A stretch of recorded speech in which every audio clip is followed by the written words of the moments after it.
Wire charger versus wireless charger. அப்படி பாரு. இப்பலாம் எவன்டா வயர்லெஸ் சார்ஜர் யூஸ் பண்றா? நான் யூஸ் பண்றேன்ல.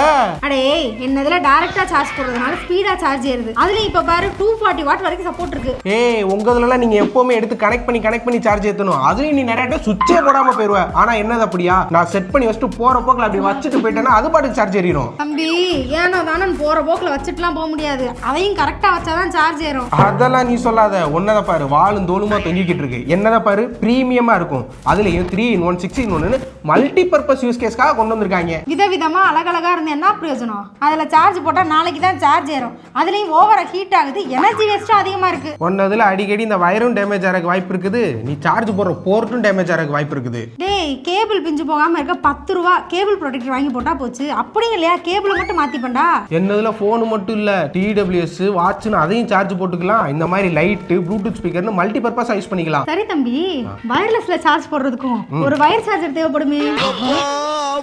ஆமா போன் கொடுக்கறத வச்சு யூஸ் பண்ணிக்கிறோம். போங்க போன் கொடுக்கறத வச்சு யூஸ் பண்ணுவேனா அப்புறம் எதுக்கு இதை வாங்கணும்? அசிங்கப்பட்டான் ஆட்டோக்காரன். சோ இது மாதிரி நீங்க என்ன சார்ஜர் யூஸ் பண்றீங்கன்றத கமெண்ட்ஸ்ல சொல்லிட்டு போங்க. எனக்கு வேலை இருக்கு.